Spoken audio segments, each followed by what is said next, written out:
The kitchen was so quiet I could hear my own heartbeat. I stood there, frozen, holding the rejection letter from Harvard.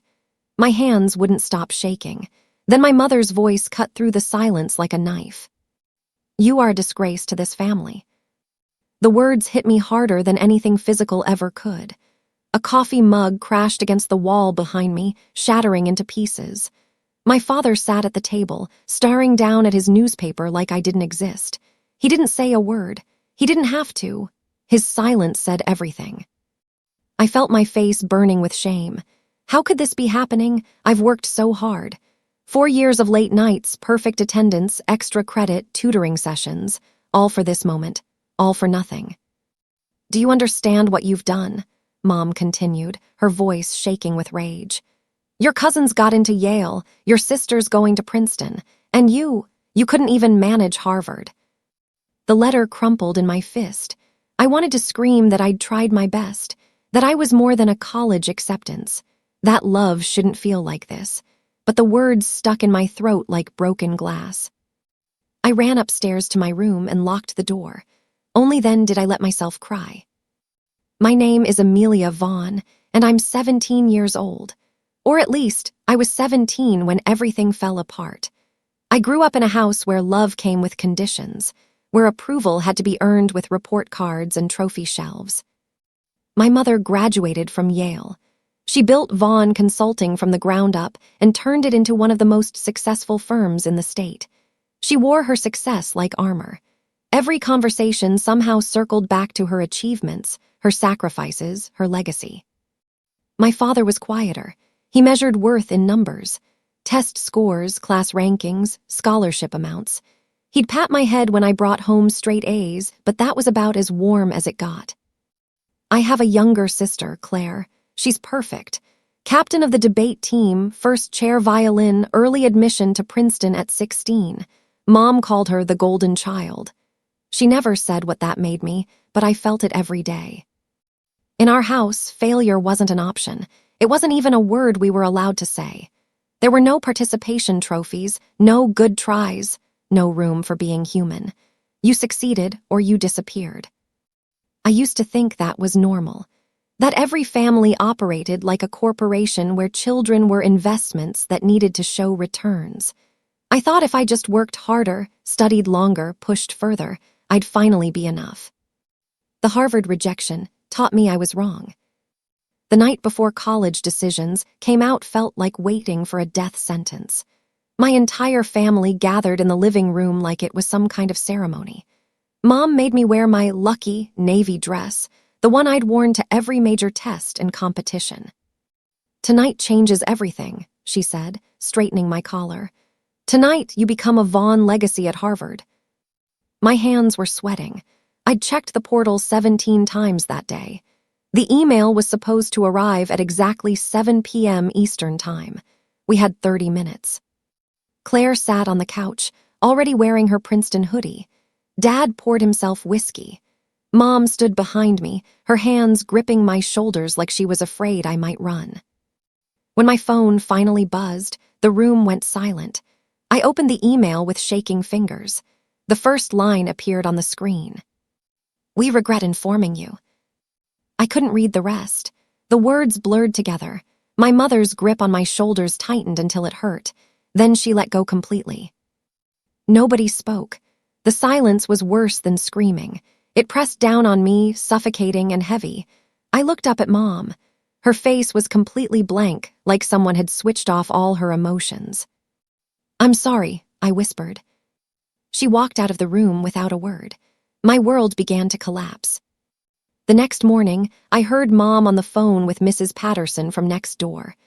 I was supposed to be in the shower, but I stood on the stairs, listening. "Oh, Amelia," Mom's voice was bright and fake. "She's decided to take a gap year. You know how it is. These brilliant kids need time to realign their priorities before college." My stomach twisted. A gap year, that's what we were calling it now. At breakfast, Dad wouldn't look at me. He read his tablet, drank his coffee, and left for work without saying goodbye. Claire ate her cereal quietly, shooting me sympathetic glances that somehow made everything worse. Mom sat across from me, her face perfectly made up, her expression carved from ice. "I've enrolled you at Riverside Community College," she announced. "Classes start next month. You'll live at home and commute." Community college. The words came out smaller than I meant them to. "Well, you certainly can't sit around doing nothing." She sipped her coffee. "Maybe 2 years of actual work will teach you what 4 years of private school apparently didn't. Discipline." That afternoon, I overheard her on another call. Her office door was cracked open. "She's just not Ivy material," Mom said quietly. "I don't know where we went wrong." Those words carved themselves into my brain. Not Ivy material, not good enough, not worthy, a disgrace. I went to my room and didn't come out until dinner. Riverside Community College was nothing like I'd imagined college would be. No brick buildings covered in ivy. No excited freshmen running across quads. Just a collection of plain buildings, crowded parking lots, and people who looked as lost as I felt. I enrolled in general education classes. English, math, and history. Nothing special. Nothing that required explaining why I was there instead of somewhere impressive. I wore oversized hoodies and kept my head down. Most days, I ate lunch alone in my car. I'd watch other students laughing in groups, sharing fries, making plans. I felt invisible. Sometimes I preferred it that way. My mother never visited campus. Not once, but she had plenty to say at dinner. "You could have been at Yale right now," she'd mention casually, passing the salt. "Walking the same paths I did, making connections that matter, building your future." Instead, "you're here," was the part she didn't say out loud. I started keeping a journal. Just a cheap notebook from the campus store, but it became my only friend. I'd write during lectures, between classes, late at night when I couldn't sleep. One entry from October read, "Maybe I failed the Ivy League, but maybe it failed me first. Maybe there's something wrong with a system that measures worth in acceptance rates." I didn't know it then, but that sentence would change everything. I got a part-time job at the campus library. It was quiet work, shelving books and helping students find resources. The pay was terrible, but I needed something to do besides drowning in my own thoughts. One afternoon, a girl around 16 came in. She was crying. Mascara running down her cheeks. She dropped a pile of college brochures on the table in front of me. "I don't know what I'm doing," she sobbed. "Nobody in my family went to college. I don't understand financial aid or recommendation letters or any of this. I'm going to mess it up." Something in me shifted. I sat down next to her.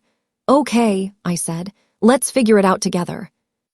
We spent 3 hours going through her applications. I showed her how to write about her experiences, how to request transcripts, and how to make her story shine. She was smart and hardworking. She just needed someone to believe in her. 2 months later, she burst into the library waving an acceptance letter. "NYU," she screamed. "I got into NYU." She hugged me so hard I couldn't breathe, but watching her joy, something sparked inside me. For the first time since Harvard, I felt useful, like maybe I had something valuable to offer, not grades or test scores, but understanding, empathy, hope. That night, I wrote in my journal, "What if I could do this for more people?" The idea started small, just a flicker, but it wouldn't go away. I spent weeks researching.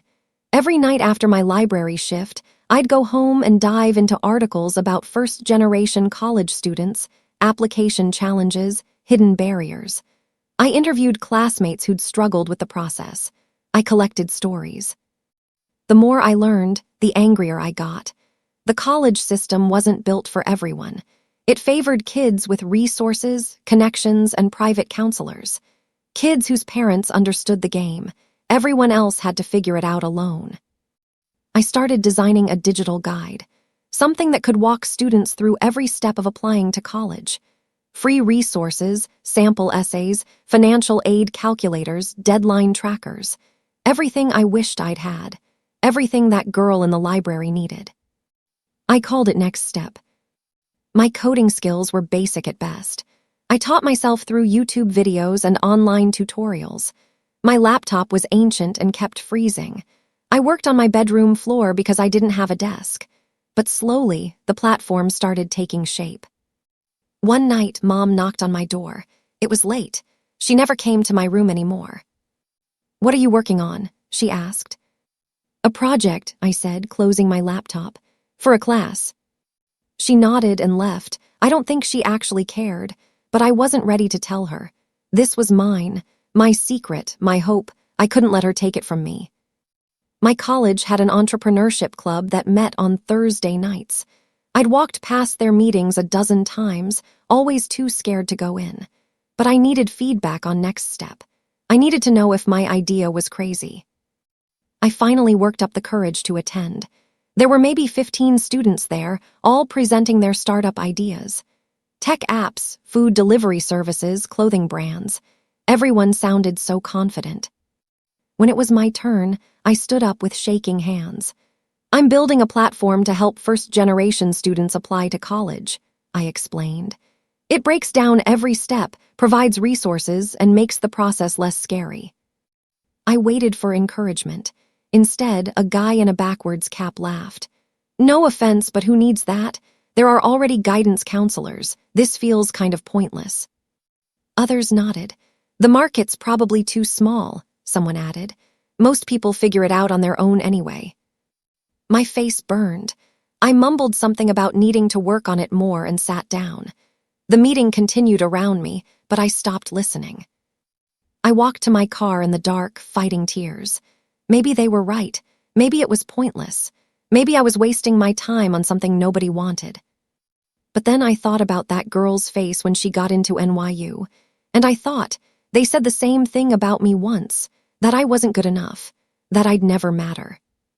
I went home and kept building anyway. Thanksgiving came faster than I wanted.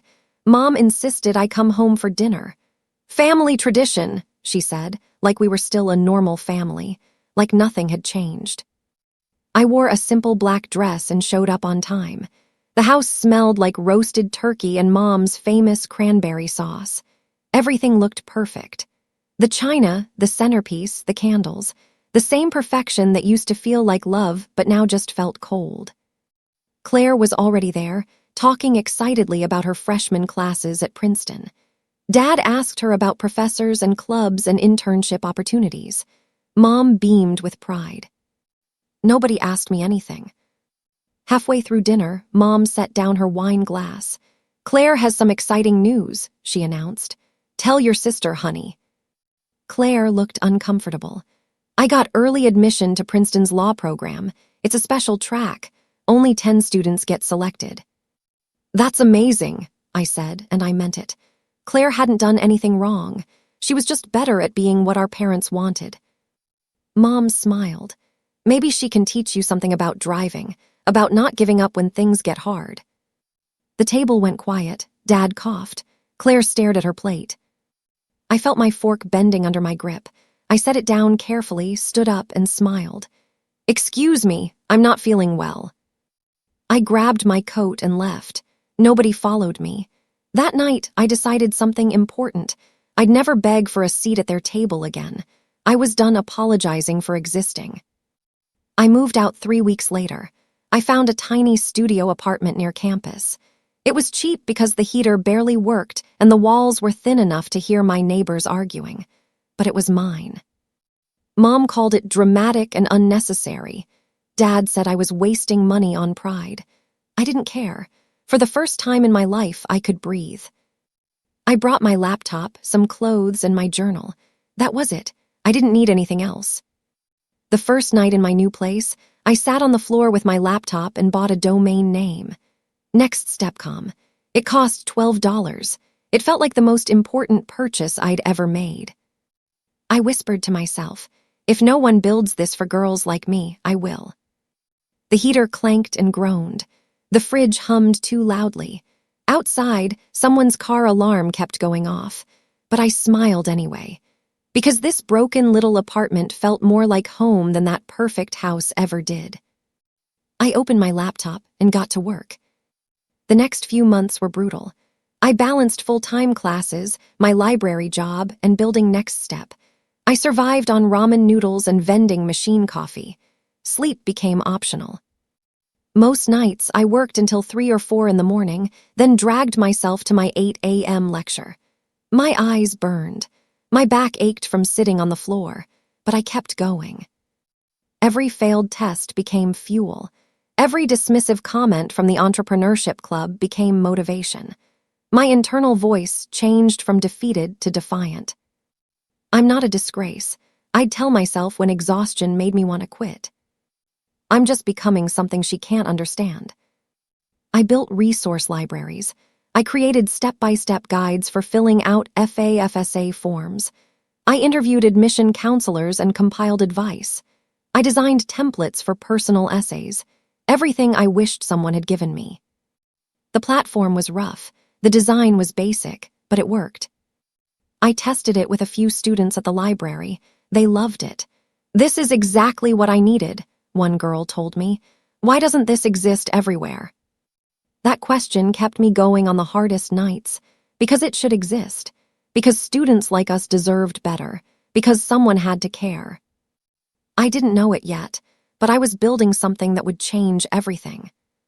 In February, a guidance counselor from a nearby high school contacted me.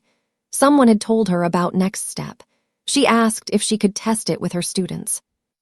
"I work with a lot of first-gen kids," she explained. "They're brilliant, but the system isn't built for them. I'd love to try your platform." My heart raced. Really? Yes, absolutely. She used Next Step with 5 students that semester. All 5 got accepted to 4-year universities. 1 got a full scholarship. The counselor called me crying with joy. The local school newsletter wrote a tiny article about it, just 2 paragraphs on page 7. But someone called me brilliant in print. Someone saw what I was trying to do and thought it mattered. I printed that article and taped it to my bathroom mirror. Some mornings, when everything felt impossible, I'd read it and remember, you're not worthless. You're building something real. For the first time since Harvard, I let myself feel proud. Not because someone else told me I should be, but because I actually was. I'd created something from nothing. I'd helped people. That had to count for something. Maybe my mother couldn't see it, but I could, and maybe that was enough.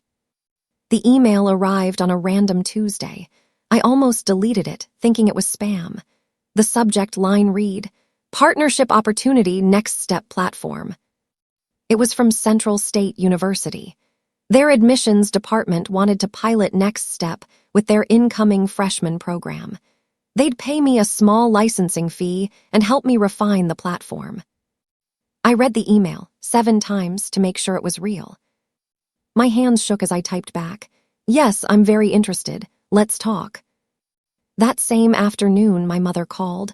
I hadn't heard from her in weeks. "Amelia," she said, her voice clipped and professional. "I need you to babysit Claire this weekend. She has a debate tournament and your father and I have a conference." The old me would have said yes immediately. I would have dropped everything to prove I was still useful to them, but something had changed.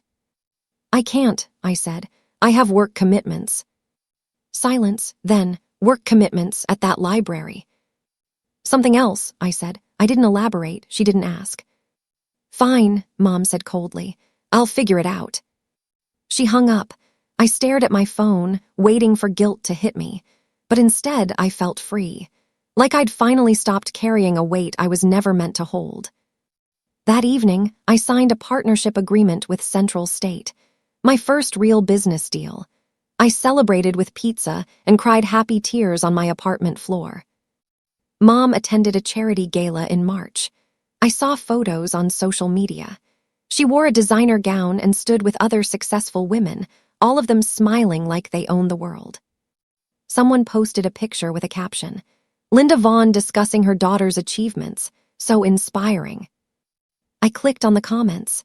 Sure enough, Mom had apparently spent the evening bragging about her successful daughters. According to witnesses, she'd talked about how she'd mentored me through building a startup, how she'd encouraged my entrepreneurial spirit. I stared at that post until my vision blurred. She'd lied. She'd taken credit for something she'd actively discouraged. She'd erased my struggle and replaced it with a story where she was the hero. The old rage returned. the familiar burn of being invisible, of having my pain rewritten into someone else's triumph. But this time I didn't cry. This time I took screenshots. I documented everything. Because I was learning something important. People who lie eventually get caught. And when they do, evidence matters. I saved those screenshots in a folder labeled Truth. I didn't know when I'd need them, but I knew I would eventually. For now, I just kept working, keep building, kept proving that I didn't need her approval to exist. In April, I met Professor Martin Chen. He was retiring from Central State's business program and had heard about Next Step through the admissions department. He reached out asking to meet for coffee. "I've been teaching entrepreneurship for 30 years, he said, stirring sugar into his tea. "Your platform is one of the most socially conscious ideas I've seen from someone your age. Have you thought about scaling it?" "Scaling it," I repeated. "Licensing it to more schools, building partnerships, maybe even seeking investors," he smiled. "This could be bigger than you think." We met every week after that.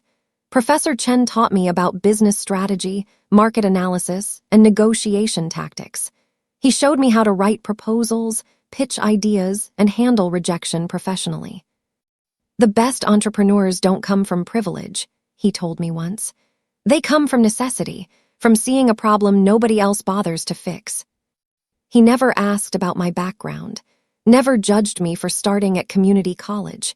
He just saw potential and invested his time in helping me grow. He also taught me something crucial. "Make people underestimate you," he said. "Then surprise them. It's the most effective strategy there is." I thought about my mother, about everyone who dismissed me. Maybe being underestimated wasn't a weakness. Maybe it was ammunition. The startup incubator's email arrived in May. They'd seen Next Step's pilot results. They wanted to offer me a spot in their summer program and a $25,000 grant to develop the platform further. $25,000. It wasn't life-changing money, but it was validation, proof that my idea had worth, that I had worth. I accepted immediately. The check arrived 2 weeks later. I took it to the bank, opened a business account, and then did something symbolic. I went to an art supply store and bought a simple black frame. At home, I framed 2 documents side by side. On the left, my Harvard rejection letter. On the right, the check from the incubator. I hung them on my apartment wall where I'd see them every day. Poetic symmetry. One door closed, another opened. Sometimes the doors we don't walk through are the biggest blessings.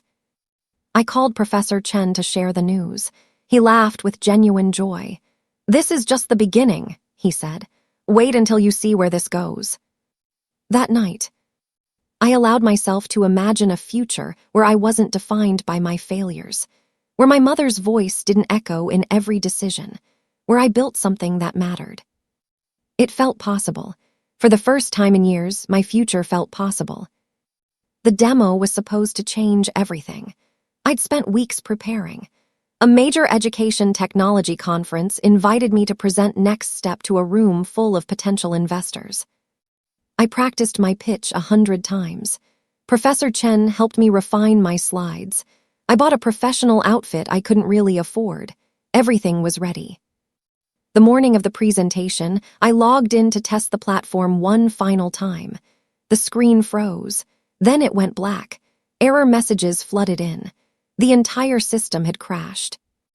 I panicked. I called every tech support person I could find. Nothing worked. The platform was dead.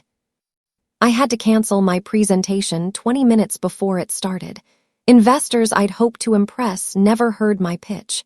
Opportunities evaporated. People who'd been interested suddenly stopped returning my emails. I sat in my apartment that night, staring at my crashed laptop, feeling like the universe was confirming what my mother had always said. "You're not good enough. You'll never be good enough." My phone buzzed. A text from Mom. Just one line, "Told you, stick to real jobs." Someone had told her, probably Claire, trying to be helpful. The text felt like a knife twisting in an old wound. I stared at those words for a long time. Then I deleted the message. I turned off my phone and made a decision. This wasn't over. Not even close. I rebuilt Next Step from scratch. Every single line of code, every feature, every function. I wouldn't let one crash destroy everything I'd worked for. I spent the entire summer rewriting the platform. Professor Chen connected me with a developer who volunteered some hours. We redesigned the interface, improved the backend, and added security features. I tested it obsessively. Every button, every link, every possible user path. If something could break, I found it and fixed it. I refused to be embarrassed again. By September, version 2 was ready. It was sleeker, faster, more intuitive than the original. I turned failure into improvement, loss into growth. I relaunched quietly. No big announcements, no flashy marketing, just solid work and word of mouth. Within weeks, hundreds of students signed up. Guidance counselors from 3 states started using it. The system ran perfectly, smoothly, no crashes, no errors, just results. Students who'd been terrified of college applications were getting accepted. First-generation kids were earning scholarships. My inbox is filled with thank you messages from parents who hadn't thought college was possible for their children. This was bigger than revenge, bigger than proving my mother wrong. This was about creating something that actually helped people. Hope wasn't just returning, it was multiplying. The email from the National Education Board came in November. They'd been monitoring Next Step's growth. They wanted to discuss licensing the platform for public schools across multiple states. The proposed deal was worth $4 million. I read that number 3 times, certain I'd misunderstood. $4 million. For something I'd built in a tiny apartment while eating ramen and crying into my laptop. The board wanted to schedule meetings with potential partner organizations to finalize the contract. They sent me a list of firms they'd be inviting to help manage the implementation. I scrolled through the names casually, then I stopped. Vaughn Consulting. My mother's company. I sat back in my chair, my mind racing. This couldn't be a coincidence. The universe couldn't be that poetic, but there it was in black and white. My mother's firm competing for a contract with my company. The best part, she had no idea. Next Step was registered under my legal name, Amelia Vaughn, but the company listing just said Vaughn Enterprises. My mother probably assumed it was some unrelated business. I stared at that list for a long time, a slow smile spreading across my face. Professor Chen's words echoed, make people underestimate you, then surprise them. Oh, I was going to surprise her. I just had to be patient. I said nothing. To anyone. Not to Professor Chen, not to my business partners, not even to Claire who'd started texting me occasionally, trying to rebuild our relationship. I let the partnership proposal move forward naturally. Let the board schedule their meetings. Let my mother's company submit their pitch, completely unaware of who they'd be presenting to. My assistant confirmed the meeting date, December 15th. Conference Room B at the downtown Marriott. Representatives from Vaughn Consulting would be there, along with 3 other competing firms. I marked it on my calendar with a simple note, poetic justice. The weeks leading up to that meeting were surreal. I prepared my company's requirements, reviewed proposals, and acted completely professionally. But underneath, I was counting down days. Part of me felt guilty. Was I being petty? Was this revenge or justice? Did it matter? I thought about every dismissive comment, every "you're a disgrace," every time my worth was measured and found lacking, every lie she'd told about supporting me. No, this wasn't petty. This was the consequence. This was the natural result of underestimating someone who refused to stay down. I bought a new suit for the meeting. Navy blue, professional, powerful. I practiced my opening line in the mirror until it felt natural. December 15th couldn't come fast enough. The morning of the meeting, I woke early. I dressed carefully. Navy suit, simple jewelry, hair pulled back. I looked like someone who belonged in boardrooms. I arrived at the conference room 30 minutes early and had everything set up. My presentation loaded, water glasses filled, name placards arranged. At the head of the table sat mine, Amelia K. Vaughn, CEO, Vaughn Enterprises. The other firms arrived first. Pleasant handshakes, business card exchanges, polite small talk. Then I heard her voice in the hallway. Yes, I've reviewed the preliminary proposal. This should be straightforward. My mother entered, flanked by 2 junior partners.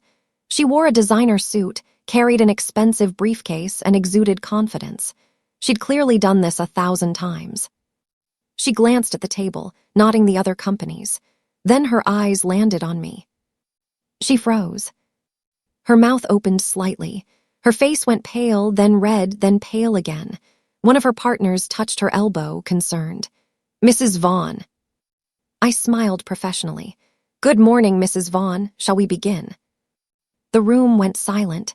Everyone sensed the tension but couldn't understand it. My mother's junior partners looked confused. The other firms glanced between us. Mom recovered slowly, sitting down stiffly. Amelia. Her voice was barely controlled. I didn't realize you'd be presenting. Oh, I kept my tone light. I founded the company. It's my platform we're discussing today. The meeting began. I presented next step success metrics, user growth, testimonial data. I was calm, professional, and thorough. Everything she'd taught me about business I used against her. My mother sat rigid, her face a mask. She didn't interrupt, didn't ask questions, just stared at me like she was seeing a stranger. When it was Vaughn Consulting's turn to present, Mom stood slowly. She tried to pitch their implementation strategy, but her voice wavered.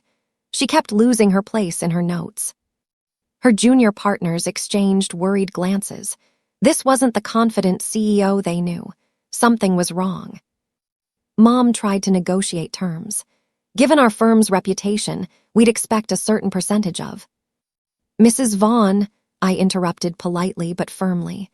Let's be clear about something. This is a professional negotiation between equals. You can't strong-arm me anymore. Not here, not anywhere. The room went completely silent. You could hear people breathing. My mother's face flushed. I don't know what you're implying. I'm not implying anything. I'm stating facts. Your firm submitted a proposal. My company is evaluating it alongside others. The decision will be made on merit, not history.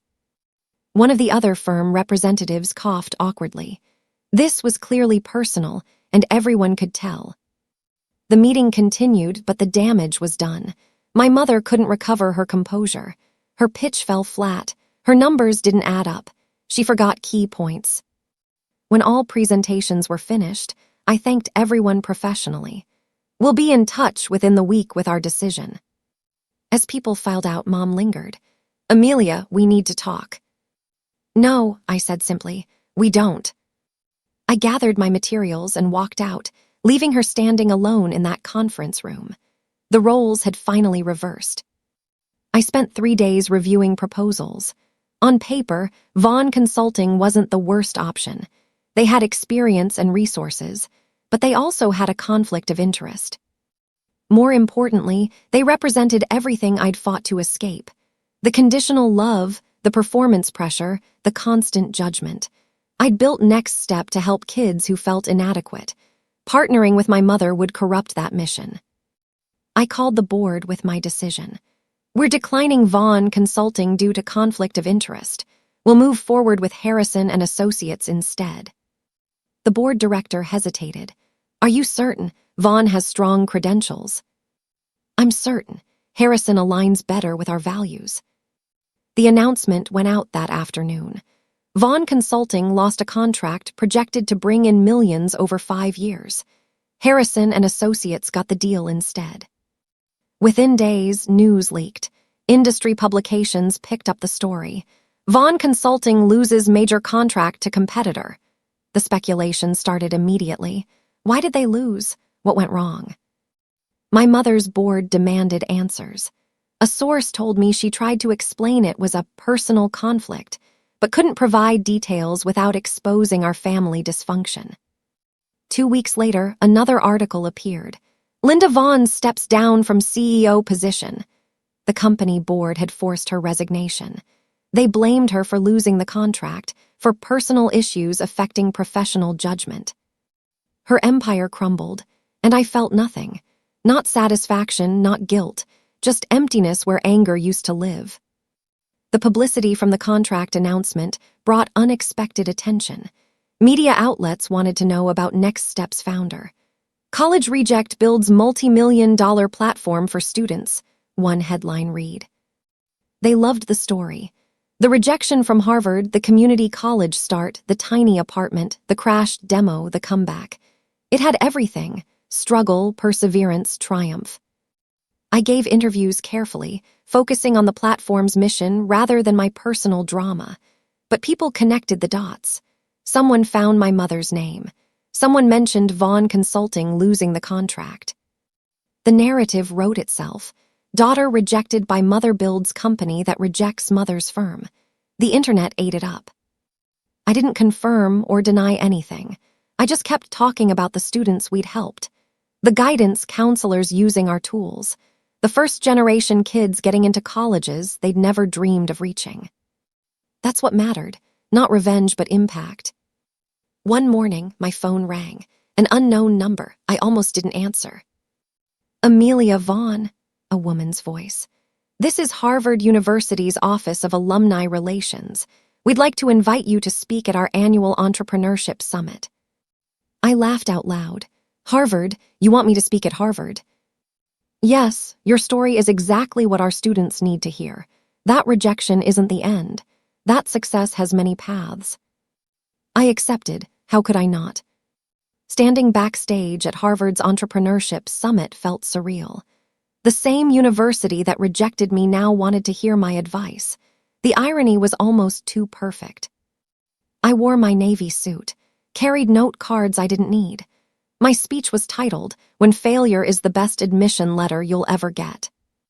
The auditorium was packed. Harvard students, faculty, invited guests. I scanned the crowd from behind the curtain, my heart pounding. Then I saw her, back row, left side. My mother sitting alone, her face unreadable. The moderator introduced me. I walked onto that stage, stood at that podium, and looked out at hundreds of people waiting to hear what I had to say. When I was 17, I began, I opened a rejection letter from this university. My mother called me a disgrace. My family stopped seeing me as worthy. For a long time, I believed them. The audience was silent. But that rejection taught me something crucial. My worth wasn't determined by an admissions committee. My value couldn't be measured by someone else's standards. I had to decide for myself what success meant. I talked about Next Step, about the students we'd helped, about building something that mattered more than prestige. I talked about failure as redirection, about rejection as protection from wrong paths. When I finished, the crowd stood. A standing ovation at the school that once said I wasn't good enough. The moment felt like closing a circle I didn't know needed closing. Afterward, she approached. My mother, smaller somehow than I remembered. "Amelia," she said quietly, "that was beautiful. I was wrong about everything."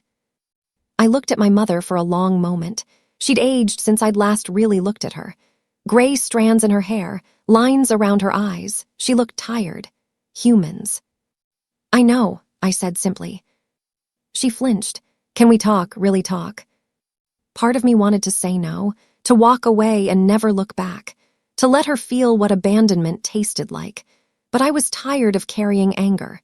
It was heavy, and I had better things to hold. "Not today," I told her.